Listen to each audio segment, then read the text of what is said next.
Hello friends, आप लोगों को इस चैनल पे दोबारा स्वागत है। ये हिस्ट्री का डिस्कशन है और हम लोग मॉडर्न हिस्ट्री का डिस्कस करें, जिसमें आज का टॉपिक है स्वराज पार्टी का गठन जो 1923 में हुआ था। इसी के बारे में पूरा एनालिसिस करेंगे। क्वेश्चन एनालिसिस के दौरान ये टॉपिक आपका पूरी तरह से कवर हो जाएगा। पहला क्वेश्चन देखते हैं। भारत में स्वराज पार्टी की स्थापना निम्नलिखित कारणों में से एक या अधिक के लिए की गई थी। तो चार कारण इसमें आपको दिए गए हैं, बताना है कौन सा सही है स्वराज पार्टी की स्थापना के लिए। पहला है गांधी जी द्वारा असहयोग आंदोलन वापिस लेना, तो पहला आपका कारण सही है। दूसरा है काउंसिल में प्रवेश कर तथा उन्हें काम न करने देकर 1919 के भारत शासन अधिनियम का उच्छेदन करना। और तीसरा जो इसमें स्टेटमेंट है ब्रिटिश सरकार द्वारा दमन, तो ये आपका जवाब सही नहीं है, ये गलत है। और चौथा है भारतीयों द्वारा इसकी आशय की अनुभूति कि उन्हें प्रशासन का अनुभव प्राप्त करना चाहिए। तो पहला दूसरा स्टेटमेंट आपका सही है, बी आपका सही जवाब होगा इसमें। इसके बारे में देख लेते हैं। 1919 के भारतीय शासन अधिनियम द्वारा स्थापित केंद्रीय और प्रांतीय विधानमंडलों का कांग्रेस ने गांधी जी के निर्देशानुसार बहिष्कार किया था और 1920 के चुनाव में भाग नहीं लिया। असहयोग आंदोलन की समाप्ति और गांधी जी के गिरफ्तारी के बाद देश के वातावरण में एक अजीब सा जो है निराशा का माहौल बन गया था। और ऐसी स्थिति में मोतीलाल नेहरू सी आर दास ने एक नई विचारधारा को जन्म दिया। मोतीलाल नेहरू और सी आर दास ने कांग्रेस को विधानमंडल के भीतर प्रवेश कर अंदर से जो है लड़ाई लड़ने का विचार प्रस्तुत किया। 1923 के चुनाव के माध्यम से विधानमंडल में पहुंचने की जो है योजना बनाई गई।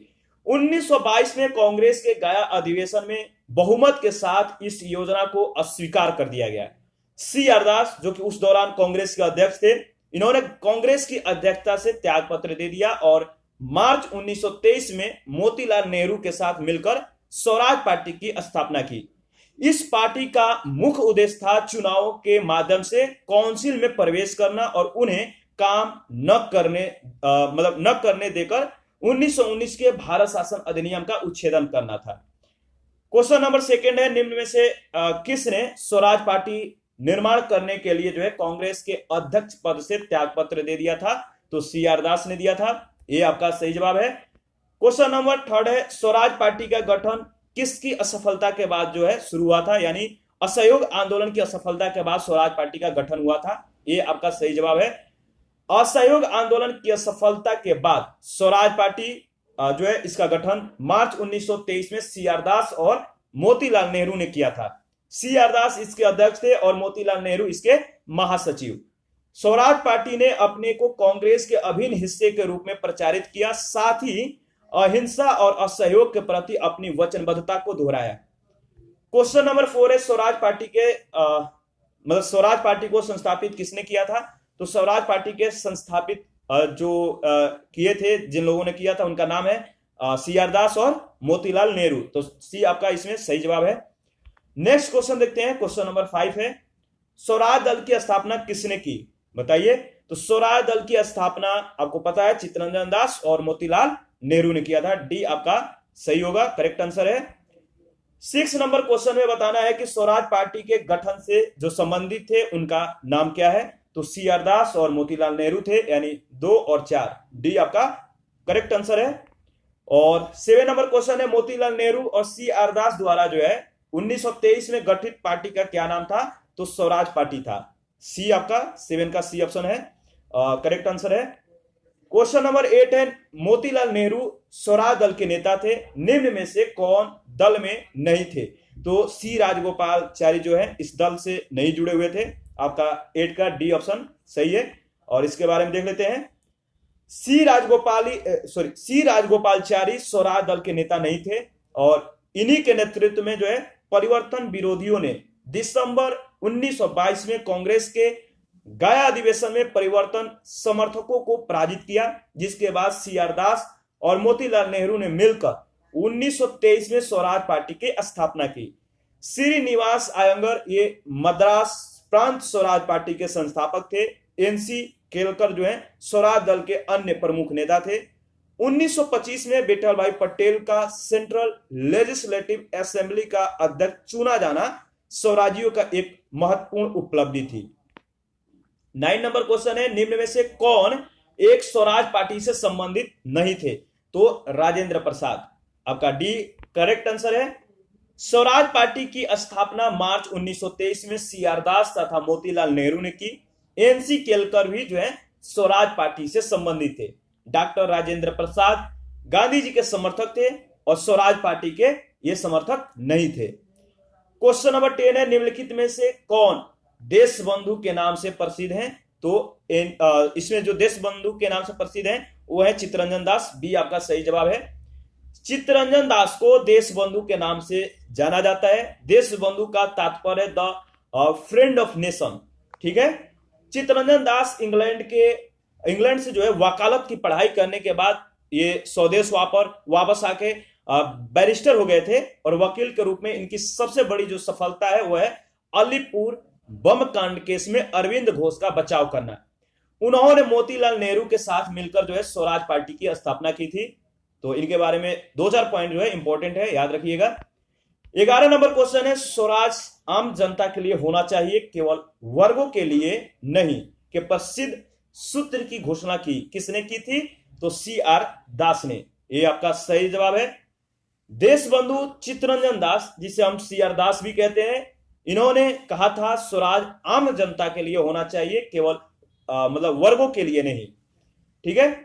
और आगे देखते हैं, क्वेश्चन नंबर 12 है, कांग्रेसी नेताओं द्वारा मॉन्टेग्यू चेम्सफोर्ड रिपोर्ट की निंदा करने पर कई नरमपंथियों ने पार्टी को जो है छोड़कर निम्न में से कौन सा पार्टी गठन किया था? आपको बताना है। इसमें जो पार्टी गठन किया गया था वो है इंडियन लिबरल फेडरेशन, यानी डी आपका सही है। देखिए, मॉन्टेग्यू घोषणा के संबंध में कांग्रेस में मत भिन्नता के फलस्वरूप कांग्रेस ने कांग्रेस जो है पुनः विघटित हो गया। इसका फलस्वरूप क्या हुआ? कांग्रेस में मत भिन्नता के फलस्वरूप अंततः कांग्रेस में पुनः विघटन हुआ। सूरत जो विघटन हुआ 1907 की बात है, जब सूरत विघटन के समय उदारवादियों ने उग्रवादियों को कांग्रेस से निष्कासित कर दिया था और इस बार उदारवादियों ने ही कांग्रेस को छोड़ दिया। सुरेंद्रनाथ बनर्जी के नेतृत्व में कांग्रेस के उदारवादी और नरमपंथी नेताओं ने मॉन्टेग्यू चेम्सफोर्ड सुधारों का जो है स्वागत किया था। कांग्रेस से अलग होकर जो है इन्होंने इंडियन लिबरल फेडरेशन यानी अखिल भारतीय उदारवादी संघ की स्थापना की। नेक्स्ट क्वेश्चन है 13, निम्नलिखित में से किन लोगों ने 16 दिसंबर 1922 को इंडिपेंडेंट पार्टी बनाने का निर्णय लिया था? नीचे दिए गए कूट से आपको सही उत्तर चुनना है। तो इसमें देखिए जो आपका उत्तर होगा वो है दूसरा और चौथा, यानी डी आपका सही जवाब है, मदन मोहन मालवीय और मोतीलाल नेहरू, ठीक है। तो डी करेक्ट आंसर है 2 और 4। और इनके बारे में देख लेते हैं। 16 दिसंबर 1922 को इंडिपेंडेंट पार्टी बनाने का निर्णय जो है मदन मोहन मालवीय और मोतीलाल नेहरू ने लिया था। मदन मोहन मालवीय हिंदू महासभा के संस्थापक सदस्य थे। इन्होंने 1916 ईस्वी में बनारस हिंदू विश्वविद्यालय की स्थापना की। मोतीलाल नेहरू ने सीआर दास के साथ मिलकर स्वराज पार्टी की जो है स्थापना की थी। और 14 नंबर जो क्वेश्चन है, सेंट्रल लेजिस्लेटिव असेंबली का प्रथम भारतीय अध्यक्ष कौन थे? तो विठल भाई जे पटेल थे, यानी बी आपका सही जवाब होगा। और देख लेते हैं इनके बारे में। सेंट्रल लेजिस्लेटिव असेंबली के प्रथम भारतीय अध्यक्ष यानी स्पीकर विठल भाई जे पटेल थे। 1925 में इसके अध्यक्ष जो है ये बने और ये स्वराज पार्टी के सह-संस्थापक थे। क्वेश्चन नंबर 15 है, वे राष्ट्रीय नेता कौन थे जो 1925 में सेंट्रल लेजिस्लेटिव असेंबली के अध्यक्ष निर्वाचित हुए थे? तो सेम क्वेश्चन है, डी आपका सही जवाब है, विठल भाई पटेल। और 16 नंबर क्वेश्चन है, अगस्त 1925 में सेंट्रल लेजिस्लेटिव असेंबली का अध्यक्ष निम्नलिखित में से कौन था? तो इसमें आपको देखिए सेम क्वेश्चन है, विठल भाई पटेल, डी आपका सही आंसर है। और नेक्स्ट हमारा जो टॉपिक है साइमन कमीशन 1927, तो इसको भी कवर करते हैं। छोटा टॉपिक है बट इंपॉर्टेंट टॉपिक है।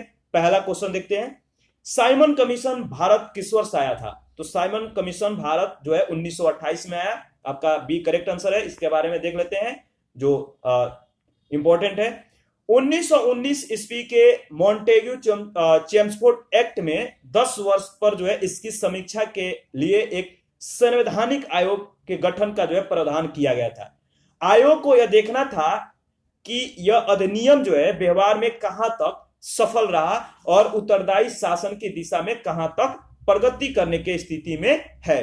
ब्रिटेन की कंजर्वेटिव सरकार ने इसकी समीक्षा हेतु 2 वर्ष पूर्व ही नवंबर 1927 में साइमन कमीशन की नियुक्ति कर दी। जॉन साइमन की अध्यक्षता में गठित इस आयोग में कुल 7 सदस्य थे। चूंकि इसमें जो है सभी सदस्य अंग्रेज थे, कोई भी जो है इसमें भारतीय सदस्य नहीं था, इसलिए भारतीयों ने जो है इसे श्वेत कमीशन कहकर इसका बहिष्कार और विरोध किया। साइमन कमीशन 3 फरवरी 1928 को जो है मुंबई पहुंचा। आगे बढ़ते हैं, क्वेश्चन नंबर 2 है, साइमन कमीशन के आने के विरुद्ध भारतीय जन आंदोलन क्यों हुआ? बताइए, साइमन कमीशन के आने के विरुद्ध भारतीय जन आंदोलन क्यों हुआ? क्योंकि साइमन कमीशन में कोई भी भारतीय सदस्य इसमें नहीं था, इसलिए जो है इसका विरोध किया गया था। सी आपका करेक्ट आंसर है। ऊपर में इसके बारे में डिस्कस किया था हम लोगों ने। क्वेश्चन नंबर जो 3 है, सेम क्वेश्चन है। साइमन आयोग जो है नियुक्त किया गया था, तो कब किया गया था? तो 1927 में। ठीक है, तो रिपीटेड क्वेश्चन है। और 1928 ईस्वी में साइमन कमीशन भारत में किस उद्देश्य से जो है आया था? तो बताइए, प्रशासनिक सुधार पर विचार करने के लिए। आपका 4 का जो है ए करेक्ट आंसर है, और इसके बारे में ऊपर में डिस्कशन किया था हम लोगों ने। 5 नंबर क्वेश्चन है, भारतीयों ने साइमन कमीशन का बहिष्कार किया था, क्यों किया था? आपको पता है क्यों किया था? क्योंकि इसमें जो है कोई सदस्य जो था भारतीय नहीं था। सी आपका सही है। आगे बढ़ते हैं, नेक्स्ट क्वेश्चन है हमारा 6 नंबर। निम्नलिखित में से साइमन कमीशन का कौन एक सदस्य उदारवादी दल का था?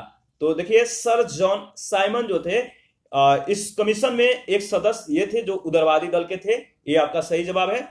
और क्वेश्चन नंबर नेक्स्ट देखते हैं। अच्छा, इनके बारे में एक पॉइंट है, देख लेते हैं।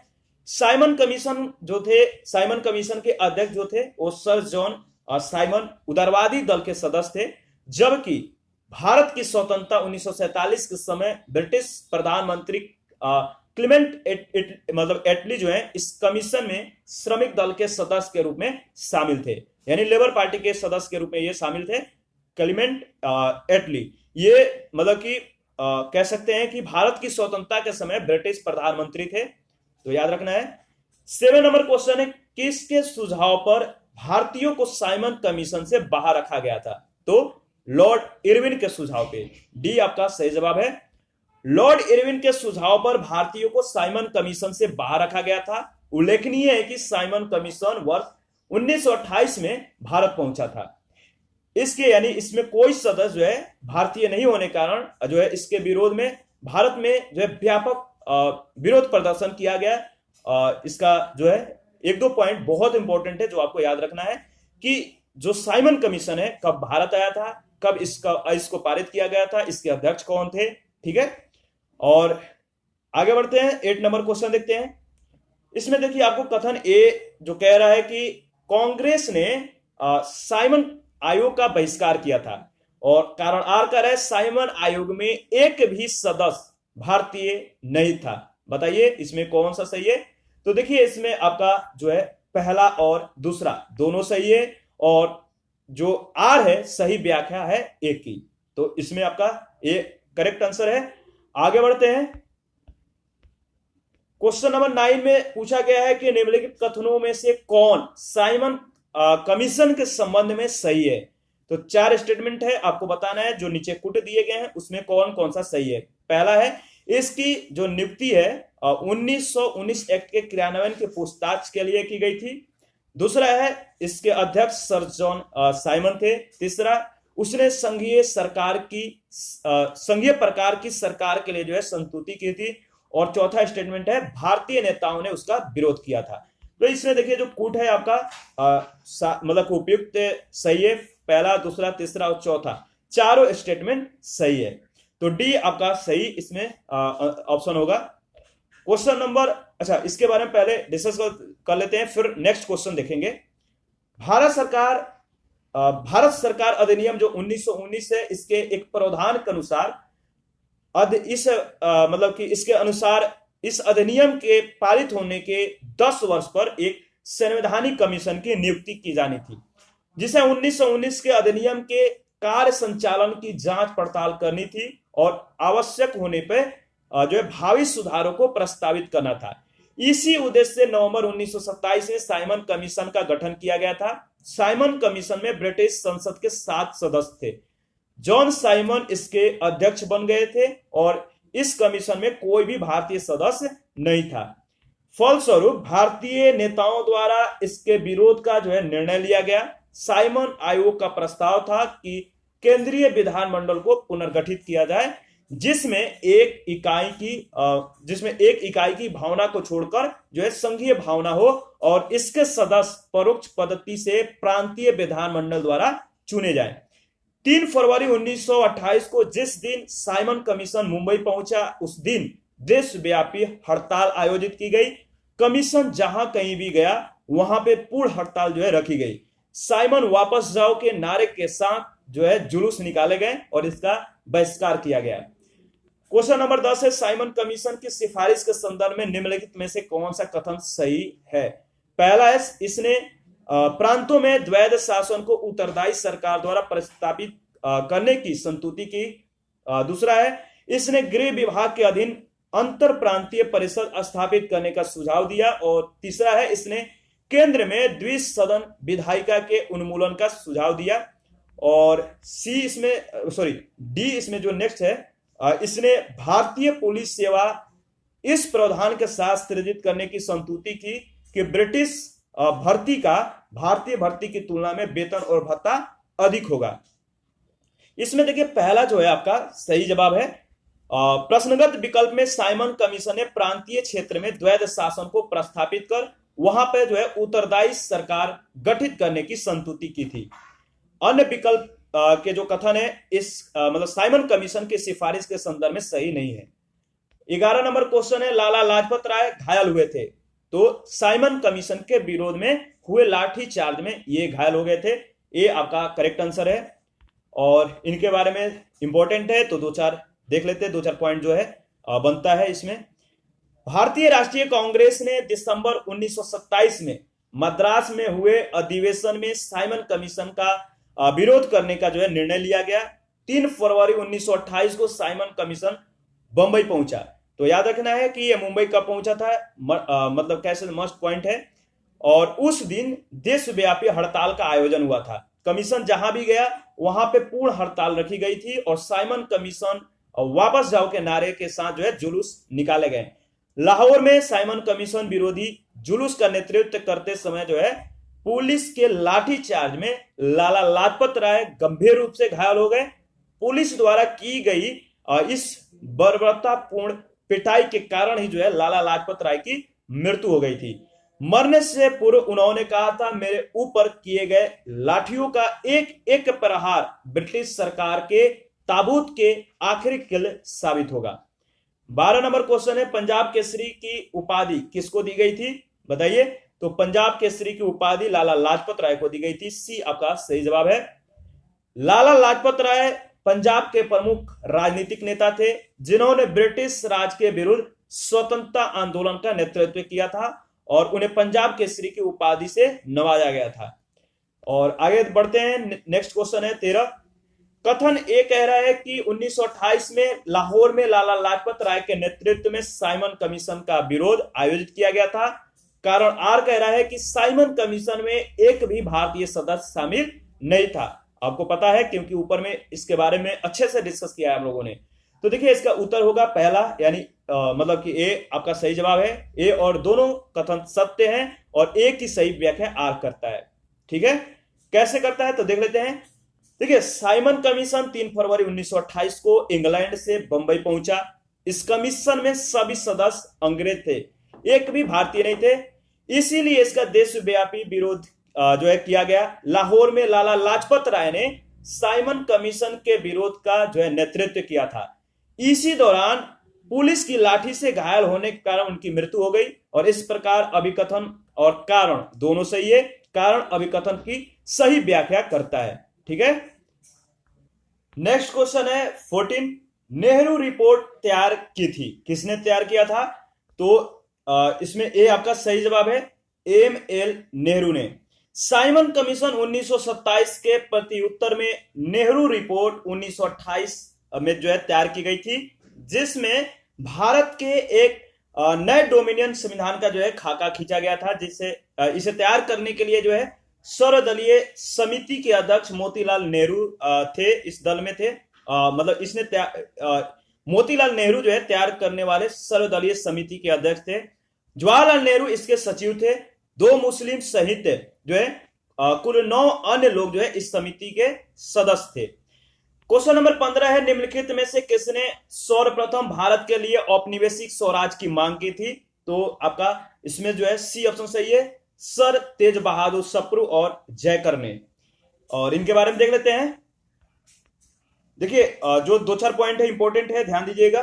प्रश्नगत विकल्प में दिए गए व्यक्तियों में जो है पंडित मोतीलाल नेहरू ने मार्च 1926 में सेंट्रल लेजिस्लेटिव असेंबली में भारत के लिए औपनिवेशिक स्वराज यानी डोमिनियन स्टेट की जो है डोमिनियन स्टेटस की जो है मतलब औपनिवेशिक स्वराज हेतु क्या किया? संविधान निर्माण के लिए एक प्रतिनिधिक कांग्रेस बुलाने की मांग।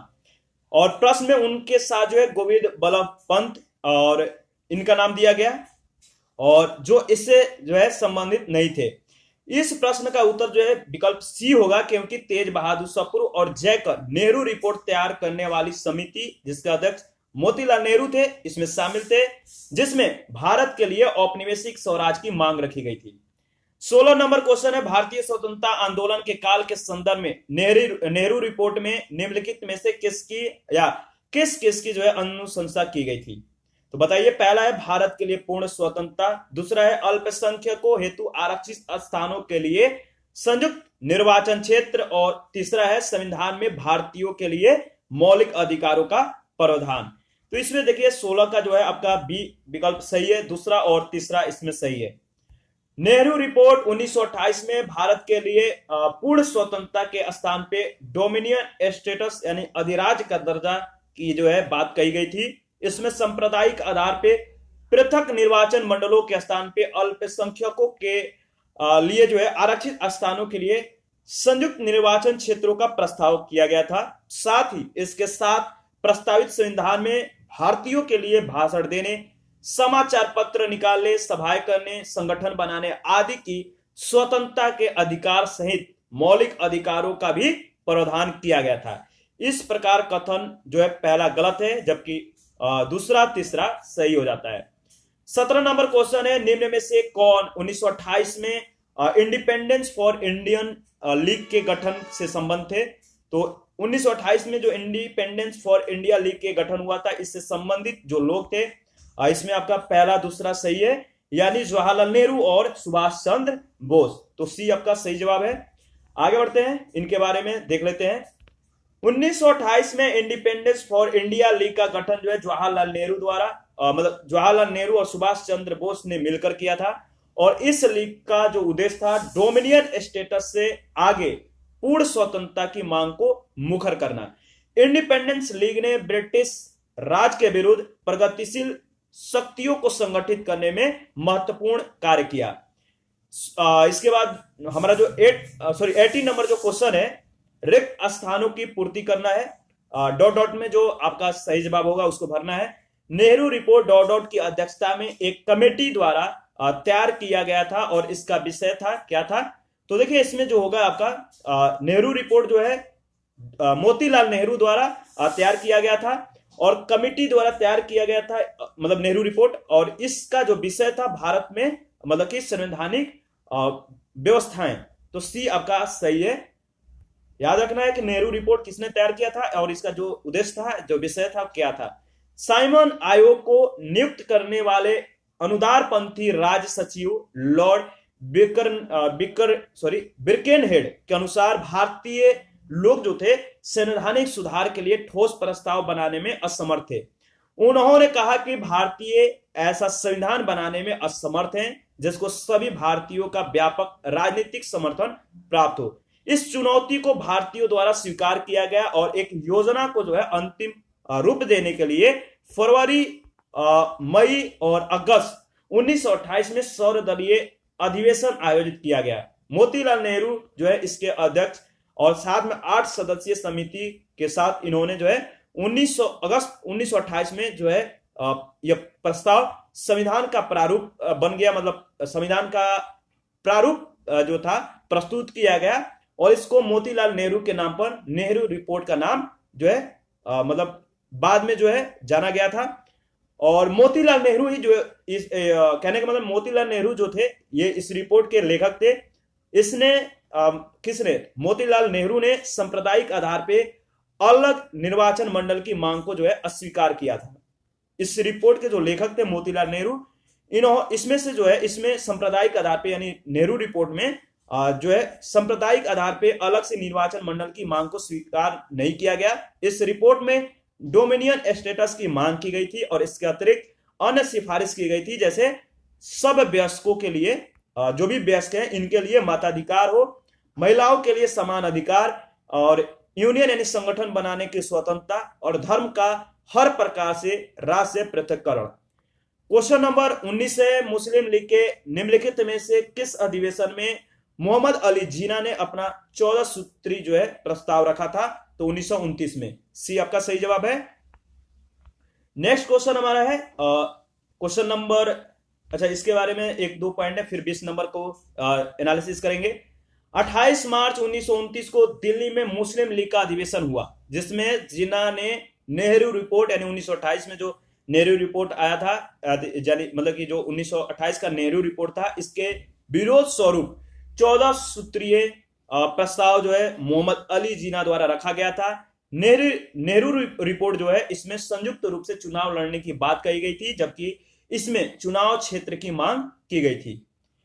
और आगे बढ़ते हैं 20 में। 20 नंबर जो क्वेश्चन है इसके बारे में देखते हैं क्या है। इस क्वेश्चन में क्वेश्चन पूछा गया है कि कांग्रेस दल की उग्र शाखा ने, जिसके एक प्रमुख नेता जवाहरलाल नेहरू थे, इंडिपेंडेंस फॉर इंडिया लीग की स्थापना की। वह लीग किसके विरोध में स्थापित हुई थी? तो नेहरू रिपोर्ट। सी आपका सही जवाब है। जवाहरलाल नेहरू के नेतृत्व में युवा और उग्रवादी राष्ट्रवादियों ने नेहरू रिपोर्ट पर आपत्ति रखी। ये पूर्ण स्वराज को तत्कालीन कह सकते हैं लक्ष्य के रूप में रखने की मांग कर रहे थे और फलस्वरूप क्या हुआ कि जवाहरलाल नेहरू और सुभाष चंद्र बोस ने इंडिपेंडेंस फॉर इंडिया लीग के रूप में कांग्रेस के भीतर एक दबाव समूह का निर्माण कर दिया। क्वेश्चन नंबर कहने का मतलब ये सारे क्वेश्चन तो समाप्त हो गए इस टॉपिक से रिलेटेड।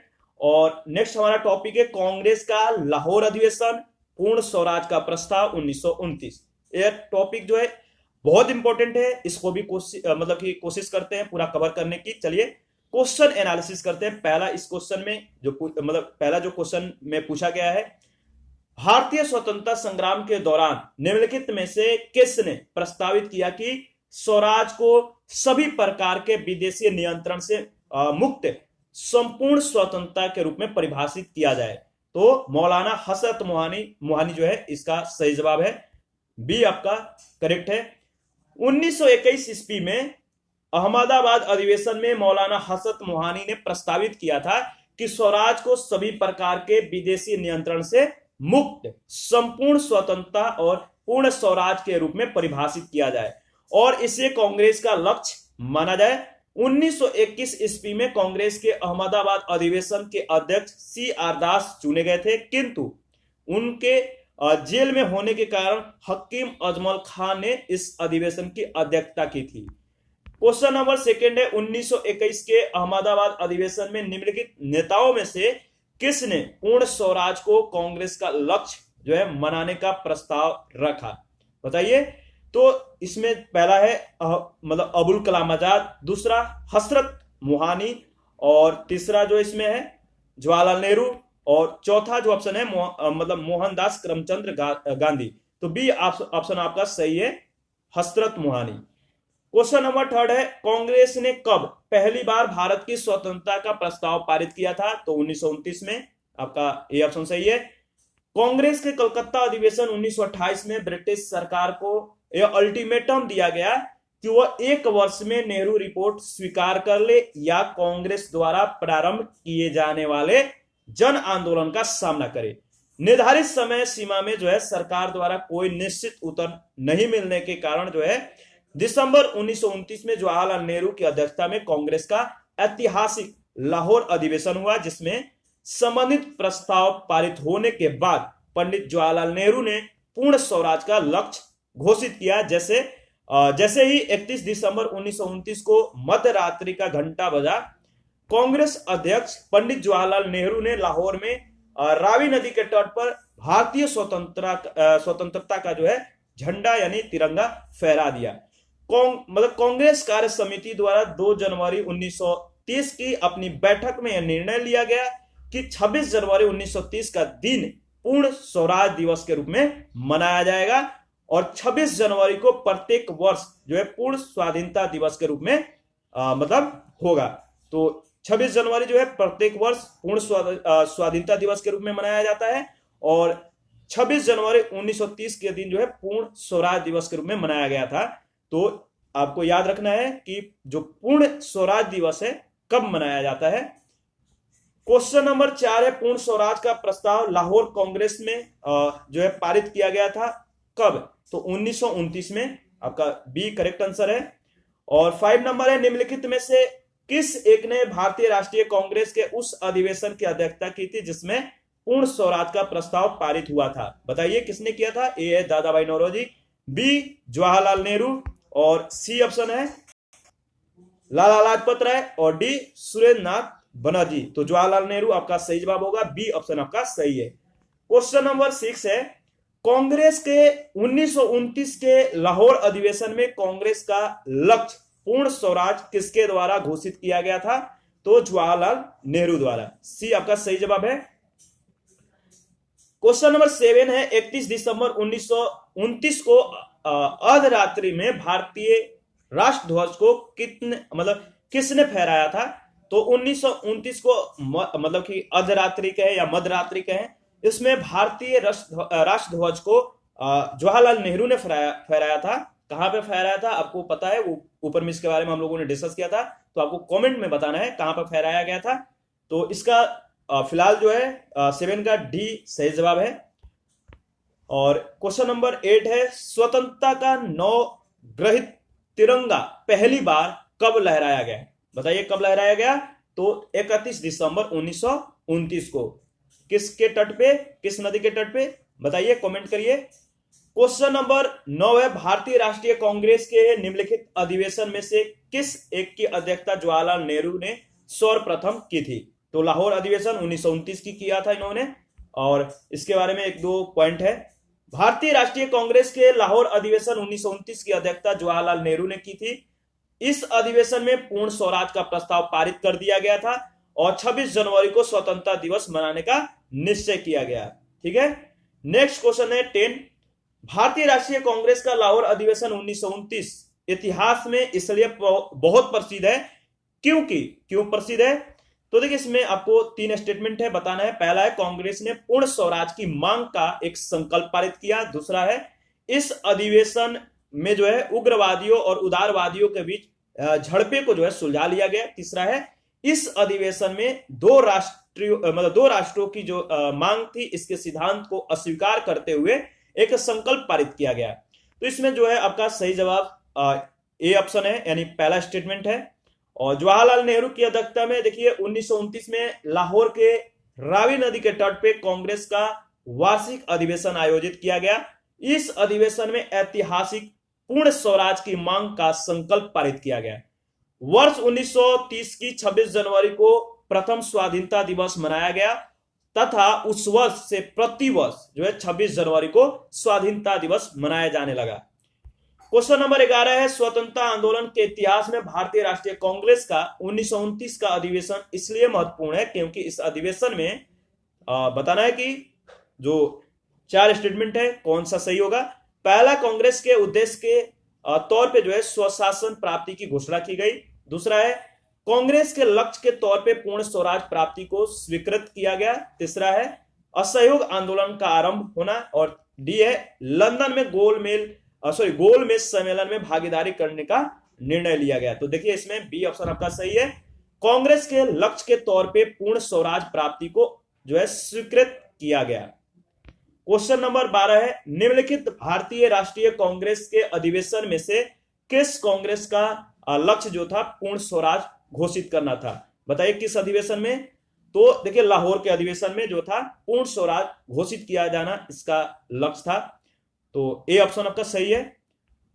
और नेक्स्ट क्वेश्चन देखते हैं। नेक्स्ट क्वेश्चन हमारा है 13, कांग्रेस ने पूर्ण स्वराज की घोषणा सबसे पहले कहां पे की थी? तो बताइए लाहौर में। और 14 नंबर क्वेश्चन पूछा गया है कि भारतीय राष्ट्रीय कांग्रेस के लाहौर अधिवेशन 1929 के अध्यक्ष कौन थे? तो जवाहरलाल नेहरू थे। और 15 क्वेश्चन नंबर है, 15 नंबर में पूछा गया निम्न में से कौन सा 1929 में कांग्रेस के लाहौर अधिवेशन में पारित संकल्प में शामिल नहीं था? तो बताइए अस्पृश्यता उन्मूलन, डी आपका सही जवाब है। कांग्रेस के लाहौर अधिवेशन में 31 दिसंबर 1929 को घोषित संकल्प में स्पष्ट किया गया कि पहला जो है गोलमेज सम्मेलन से कोई लाभ नहीं है। दूसरा, नेहरू कमेटी की डोमिनियन राज के दर्जे की योजना समाप्त की जाती है। तीसरा, शब्द स्वराज का अर्थ है पूर्ण स्वतंत्रता। चौथा है, अखिल भारतीय कांग्रेस जब उचित समझेगी नागरिक अवज्ञा आंदोलन प्रारंभ करेगी। संकल्प में अस्पृश्यता उन्मूलन का कोई उल्लेख नहीं है। गोलमेज सम्मेलन से संबंधित जो है नीति को ही जो है भारतीय विदेश नीति के रूप में माना जा सकता है, क्योंकि ब्रिटिश शासन में शेष विश्व से संबंधित नीति का निर्धारण ब्रिटिश सरकार ही करती थी। 1921 के कांग्रेस अधिवेशन में सर्वप्रथम यह संकल्प व्यक्त किया गया था, भारत की एक विदेश नीति जो है होनी चाहिए। और क्वेश्चन नंबर 16 है, पूर्ण स्वराज संकल्प को भारतीय राष्ट्रीय कांग्रेस के लाहौर अधिवेशन में किसने प्रस्तुत किया था? बताइए। तो JL नेहरू यानी जवाहरलाल नेहरू। पूर्ण स्वराज के संकल्प को भारतीय राष्ट्रीय कांग्रेस के लाहौर अधिवेशन में जवाहरलाल नेहरू द्वारा तैयार और प्रस्तुत किया गया था। इस अधिवेशन में अपने अध्यक्षीय भाषण में बोलते हुए उन्होंने कहा था कि आज हमारा सिर्फ एक लक्ष्य है, स्वाधीनता का लक्ष्य। हमारे लिए स्वाधीनता है पूर्ण स्वतंत्रता। तो ज्ञातव्य है कि इसी लाहौर अधिवेशन में नेहरू समिति की रिपोर्ट को जो है निरस्त घोषित कर दिया गया, जिसमें केवल डोमिनियन स्टेटस की मांग की गई थी। तो देखिए इसके साथ हमारा जो है ये टॉपिक समाप्त हो जाता है। नेक्स्ट टॉपिक सविनय अवज्ञा आंदोलन है, इसका डिस्कशन नेक्स्ट वीडियो में करेंगे। अभी के लिए इतना ही। आप अपना प्रतिक्रिया जरूर दीजिए। कोई भी क्वेश्चन आपको डाउट लगे या कोई भी टॉपिक आपको विस्तृत तौर पे डिस्कस करना है तो आप हमारे फेसबुक पेज या इंस्टाग्राम पे मैसेज कर सकते हैं। अभी के लिए इतना ही। धन्यवाद। फिर मिलते हैं न्यू टॉपिक के साथ।